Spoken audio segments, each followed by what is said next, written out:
कहते हैं पालने में ही पूत के लक्षण दिखने लगते हैं और कुछ ऐसा ही दिख रहा है आर्यन के साथ।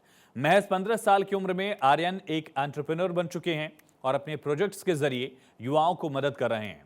क्या करते हैं आर्यन और क्या है खास? हमारी एंकर पूजा यादव ने उनसे खास बात की है।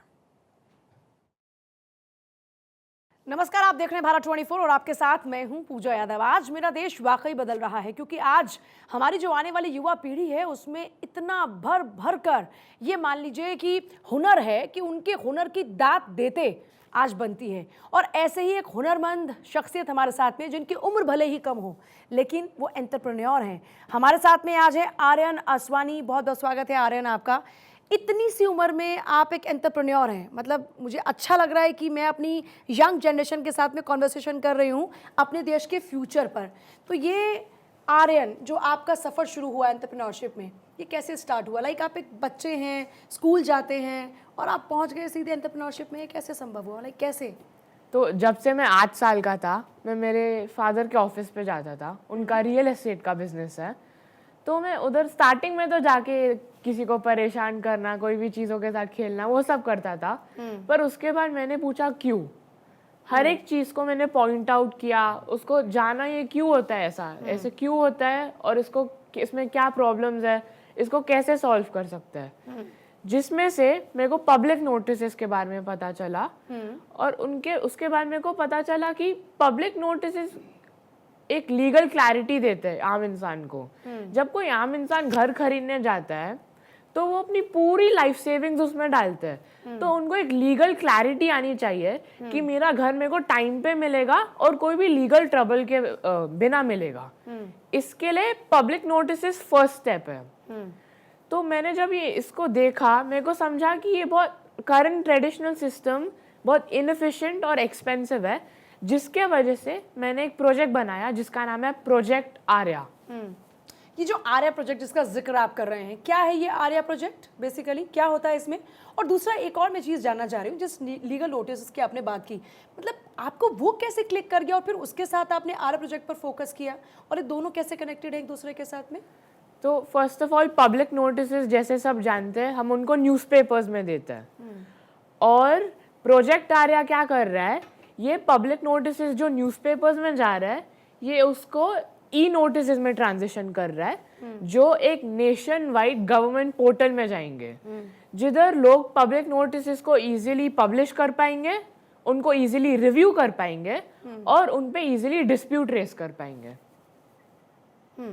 मतलब ये हुआ कि ये जो प्रोजेक्ट है बेसिकली लोगों को एक ट्रांसपेरेंसी देगा। आर्यन, अब सवाल ये आता है कि आपको ये लोगों की परेशानी कैसे क्लिक कर गई? तो मैं आपने कोई ऐसा इंसिडेंट सुना मम्मी पापा से या फिर आपके आसपास में कुछ ऐसे डिस्कशंस हो रहे थे क्या? तो मेरे फादर के एक पर्सनल फ्रेंड थे जिनकी लाखों करोड़ों में लैंड्स थी, पर वो सैडली गुजर गए और उसके बाद उनकी जो बेटी और बेटे थे, बेटा यूएस शिफ्ट हो गया और उधर वो अपना आराम से काम कर रहा था और बेटी इधर डिवोर्स हो गई।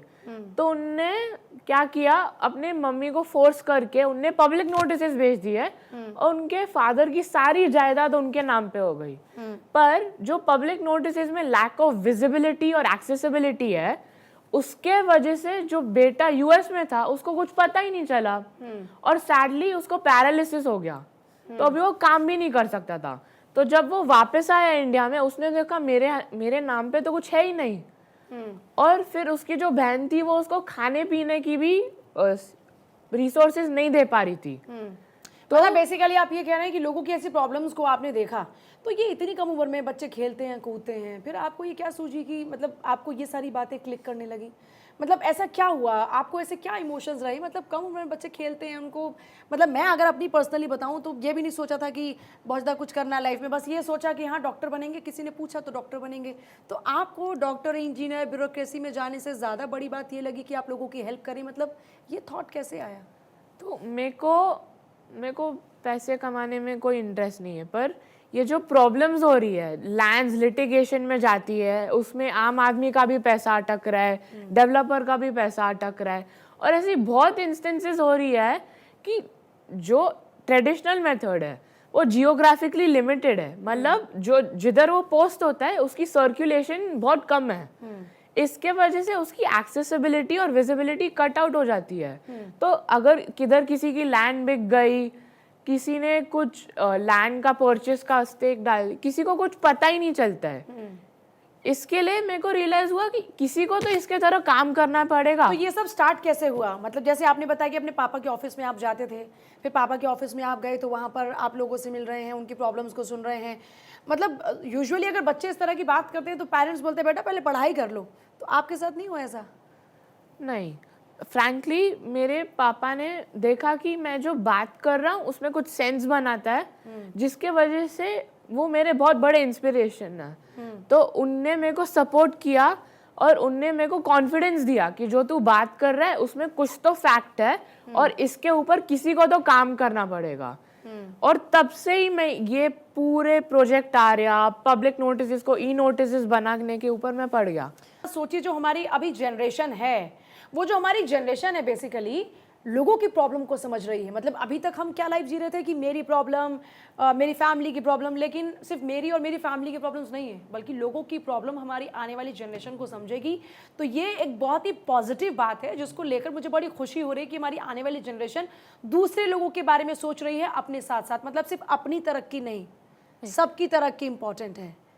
जैसे बोलते हैं लोग, टीम वर्क इम्पोर्टेंट है। अपनी तरक्की करके क्या करोगे, अगर तुम्हारे लोग भी तरक्की करे तो कुछ बात है। सो आप जब टीम वर्क की बात कर रहे हैं तो जो आपके फ्रेंड्स हैं वो आपके साथ एज अ टीम वर्क काम करते हैं? लाइक अगर आप उनके साथ ये चीज़ें शेयर कर रहे हैं तो they are agree with you?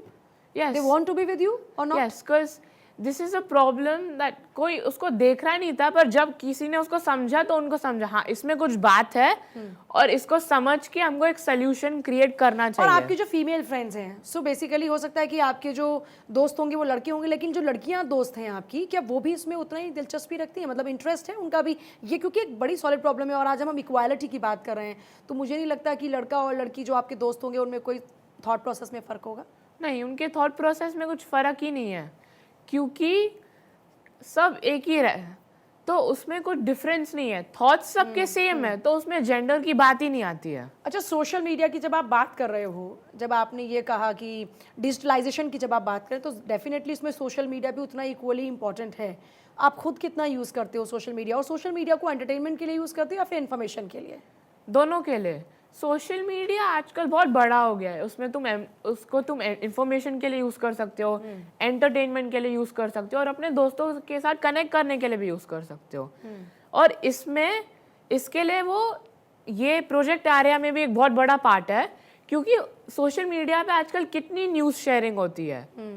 बहुत सारे फेक न्यूज़ भी होता है, जैसे एआई आ गया है अभी, पर उस पे जो न्यूज़ शेयर होती है वो आज के जो बच्चे हैं, जैसे मेरे जैसे हमारे, वो अटेंशन स्पैन को मैच करती है, जिसके वजह से मेरे एज के बच्चे बहुत सारी न्यूज़ उधर से ही पिकअप करते हैं। तो सोशल मीडिया आपको नहीं लगता कि बच्चों को आजकल इफेक्ट कर रही है? ऐसे काफ़ी सारे ऐसे केसेस सामने आए, तो आप उसको कैसा पॉजिटिव इफेक्ट मानते हैं? क्योंकि जैसा आपने कहा कि कई फेक न्यूज़ भी हैं, तो यूजुअली जो बच्चे हैं वो उससे इन्फ्लुएंस हो जाते हैं, उसको लेकर क्या सोचते हैं? सोशल मीडिया उनने ये पर्पस के साथ तो नहीं बनाया था कि हमको बच्चों को फोन्स के साथ अडिक्ट करना है, उनको दिन भर उस पर ही रहना, हमको फेक न्यूज़ स्प्रेड करनी है। तो अगर कोई उसको रिस्पॉन्सिबली यूज़ करेगा और एक अच्छे मैनर में यूज़ करेगा, जिसके लिए वो बना है वो इस चीज़ के लिए यूज़ करेगा, तो उसका कोई हार्म होएगा ही नहीं।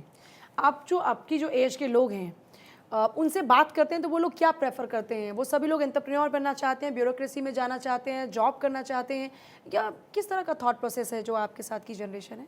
आई थिंक आजकल का थॉट प्रोसेस है कि जल्दी से हमको रिच बनना है। जल्दी से रिच बनना है? हाँ। और आपने कहा कि मुझे रिच ही नहीं बनना।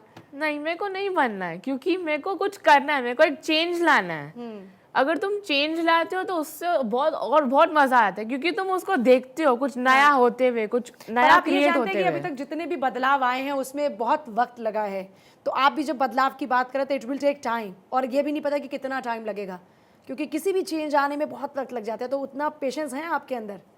हाँ, क्योंकि ये बहुत बड़ी चीज़ है। ये एक पूरी पब्लिक नोटिस इसकी ट्रेडिशनल इंडस्ट्री को ले रहा है और उसको डिजिटलाइज कर रहा है, तो ये बहुत बड़ा चेंज है और उसमें टाइम ज़रूर लगेगा। और आप अपने जो जनरेशन के लोग हैं उनसे क्या थॉट्स शेयर करना चाहेंगे ताकि आप उनको प्रेरित कर पाएँ?